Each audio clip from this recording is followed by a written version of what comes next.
मन की आवाज़ प्रतिज्ञा के आने वाले एपिसोड काफ़ी टीवी शो धमाकेदार होने वाले हैं। साथ ही साथ कहानी में आ चुका है एक नया मोड़। हमें यहाँ पर दिखाया जाएगा कि जैसे कि आज के एपिसोड में प्रतिज्ञा जो होती है केसर से माफ़ी मांगती है, कहती है कि केसर दीदी मैंने आपके लिए कुछ भी नहीं कर सकती। यहाँ पर केसर कहती है कि जाने दो न प्रतिज्ञा, इस घर में कोई और आती, इससे अच्छा तो आरुषि ही आ गई ना, किसी और से अच्छे तो आरुषि ही है। मतलब आरुषि एक अच्छी लड़की है और मेरे पति को तो मैं जानती हूँ, और आरुषि को नहीं तो दूसरी और कोई लेकर आता।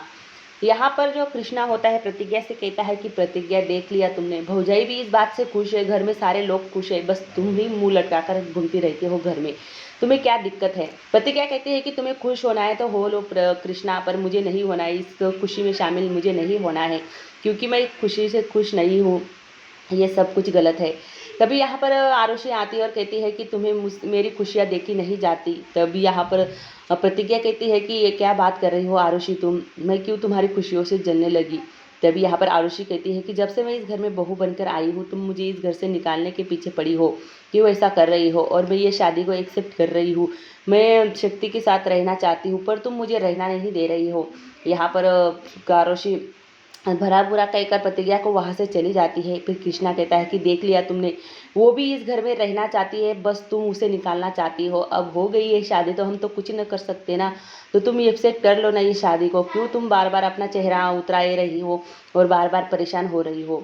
तभी यहाँ पर कृष्णा को प्रतिज्ञा कहती है कि कृष्णा तुम प्लीज़ यहाँ से जाओ, क्योंकि मुझसे तुमसे बात करने में कोई भी दिलचस्पी नहीं है, और हाँ तुम्हें खुश होना है इस शादी से तो तुम खुश हो सकते हो, इस बात पर मैं रोक टोक नहीं लगाऊंगी।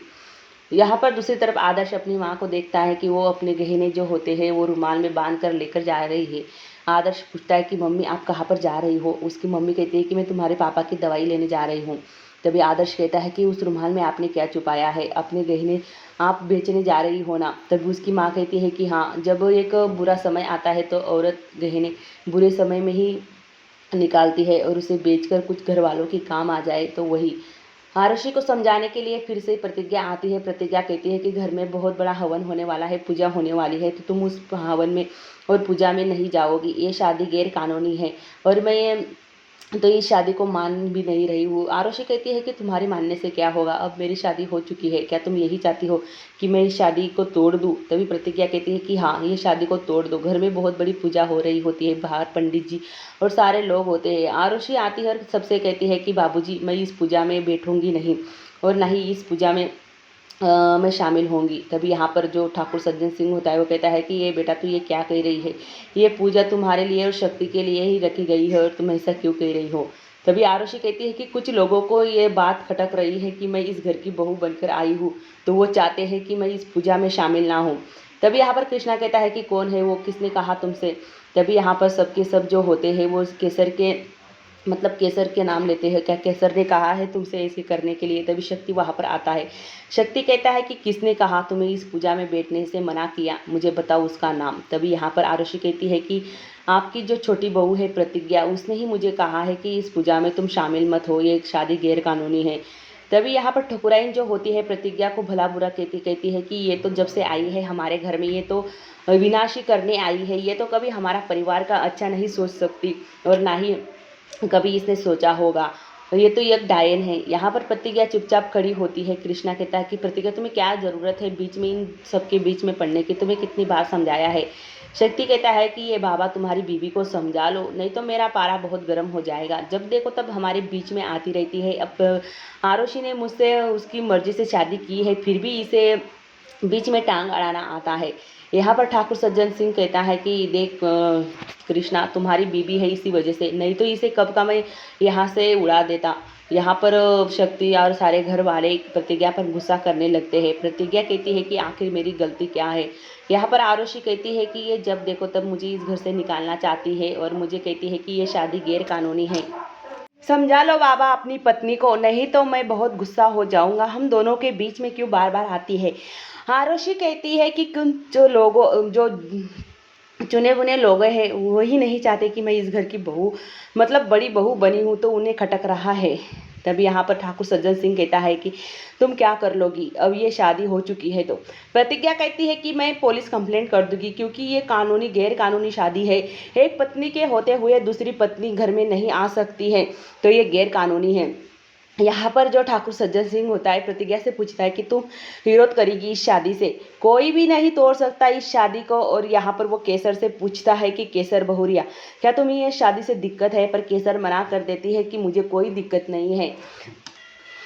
जब देखो तब बकवास करती रहती हो, जब देखो तब बीच में ही बोलती रहती हो। तुम्हें किसने कहा है हमारी खुशियों में शामिल होने के लिए? तुम हमारे घर की सदस्य नहीं हो, सिर्फ बाबा की पत्नी हो। ये बात कान खोल कर सुन लो, और तुम्हें कोई ज़रूरत नहीं है यहाँ पर पूजा में। तुम्हें बैठना है तो बैठो खुशी खुशी, नहीं तो जाओ अपने रूम में। प्रतिज्ञा कहती है कि मैं तो इतनी जल्दी चुप बैठने वालों में से नहीं हूँ, मैं बिल्कुल मतलब इस शादी के खिलाफ हूँ। यहाँ पर शक्ति कहता है कि क्यों बार बार ये शादी के पीछे पड़ी हो? अब आरुषि और मेरी शादी हो गई है तो तुम्हें इतनी जलन क्यों होती है? यहाँ पर केसर जो होती है वो मना कर देती कि मैं कंप्लेंट नहीं करूँगी। ठाकुर सज्जन सिंह कहता है कि ये तो हाँ बड़की बहू की बड़प्पन है कि वो आरुषि को एक्सेप्ट कर रही है।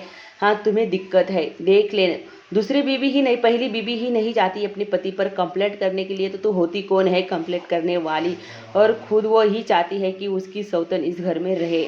यहाँ पर कृष्णा प्रतिज्ञा को समझाता है, कहता है कि प्रतिज्ञा तुम चुपचाप पूजा में आकर बैठ जाओ। पर प्रतिज्ञा वहाँ से चली जाती, कहती कि मैं इस शादी में मानती नहीं तो पूजा में क्यों बैठूं? तुम्हें बैठना है तो तुम बैठो। प्रतिज्ञा कृष्णा कहता है कि देख प्रतिज्ञा, ज़्यादा मेरा दिमाग मत खराब कर, तुम्हें बैठना ही होगा इस पूजा में। प्रतिज्ञा बैठने से मना कर देती है और पूजा शुरू हो जाती है। आरुषि और शक्ति दोनों एक साथ पूजा में बैठते हैं। तभी यहाँ पर पंडित जी जो होते हैं मंत्र बोलने लगते हैं और एक धागा होता है। पंडित जी कहता है कि बेटा ये धागा आपको अपने हाथ पर मैं बांधूंगा तो आपको एक पालन करना होगा, मतलब ब्रह्मचारी का पालन होगा। आपको 24 घंटे जब तक ये धागा आपके हाथ पर रहेगा तब तक आपको ब्रह्मचारी पालन करना होगा। शक्ति कहता है कि ब्रह्मचारी पालन मुझे नहीं करना है और मैं क्यों करूं? तभी यहाँ पर जो ठाकुर सज्जन सिंह होता है शक्ति को डांटता है, कहता है कि ये कटरा नरेश कभी सुधरेगा नहीं। जैसा पंडित जी कह रहे हैं वैसा कर, पहले से ही तुम्हारी शादी को लेकर बहुत बड़ा बवाल हो चुका है इस घर में। और जो कोई मतलब ऐसी शक्ति है जो अशुभ चीज़ जो तुम्हारी शादी को तोड़ना चाहता है, पर तुम्हें क्यों दिक्कत हो रही है? नटरा करे, जब देखो तब उल्टी सुलटी बातें करते ही रहते हो। यहाँ पर जो शक्ति को मना किया होता है ठाकुर सज्जन सिंह ने कि आरुषि के रूम में मत जाना, क्योंकि तुम्हारे हाथ में जो धागा बांधा है। यहाँ पर जो शक्ति जो होता है चुपके से जाने की कोशिश करता है, पर ठाकुर सज्जन सिंह जो होता है ऊपर से देखता है और शक्ति को डांटता है, कहता है कि तू सुधरेगा नहीं, कभी भी सुधरेगा नहीं। इतनी बार समझाया है पर तुम्हारे बुद्धि में वो बात जाती ही नहीं, तो मैं क्या कर सकता हूँ? अभी सुधर जा, तुम्हें चमड़ी रोग हो जाएगा, अभी भी सुधर जा, वक्त है। 24 घंटे में क्या तुम मरा जाएगा नहीं? यहाँ पर शक्ति कहता है कि मैं सिर्फ अपने रूम में जा रहा हूँ और मैं कुछ क्या कर रहा हूँ। यहाँ पर ठाकुर सज्जन सिंह कहता है कि जाकर छत पे सो जा, नहीं तो एक लाठी पड़ेगी ना, बिल्कुल तू भाग जाएगा यहाँ से। तभी यहाँ पर शक्ति कहता है कि जा रहा हूँ ना बाबूजी, आप इतना गुस्सा क्यों कर रहे हो? मैं ऊपर ही जा रहा हूँ सोने के लिए, पहले आप जाओ। तभी यहाँ पर ठाकुर सज्जन सिंह जाता है। तभी यहाँ पर एक ही पल में शक्ति वहाँ पर दरवाजे पे आ जाता है और खटखटाने लगता है। तभी फिर से ठाकुर सज्जन सिंह आता है और अपना जूता निकालता है, शक्ति को मार फेंकता है। वही दूसरी तरफ अब यहाँ पर कृष्णा जो होता है प्रतिज्ञा से गुस्सा होकर छत पर सोने के लिए आया होता है। तभी यहाँ पर शक्ति भी आता है। शक्ति कहता है कि एक बाबा तुम यहाँ पर क्या कर रहे हो, जाकर अपने रूम में सोना। तभी यहाँ पर कृष्णा कहता है कि तुम्हें क्या दिक्कत है मुझसे? शक्ति भाई जाओ ना यहाँ से, मेरा दिमाग क्यों खा रहे हो? तभी यहाँ पर शक्ति कहता है कि साला, कल इस शादी की इतनी खुशी थी कि इतना पिया तो होश ही नहीं रहा, और आज ये धागा मेरे हाथ पे बांध दिया है। ये पढ़ी लिखी लड़कियों को बाबा काबू में कैसे किया जाता है? तभी यहाँ पर कृष्णा कहता है कि तुम कभी सुधरोगे नहीं, जाओ यहाँ से, मेरा दिमाग मत खाओ और ये उल्टी सुलटी बातें मेरे सामने मत करो। मुझे पहले ही से ही मेरा दिमाग घूम चुका है और फिर तुम यहाँ पर ख़राब कर रहे हो। तभी यहाँ पर प्रतिज्ञा आती है। प्रतिज्ञा कृष्णा से कहती है कि कृष्णा नीचे चलो, यहाँ पर बहुत मच्छर है, तुम्हें काट लेंगे। कृष्णा कहता है कि मैं नहीं आऊँगा, तुम जाकर सो जाओ।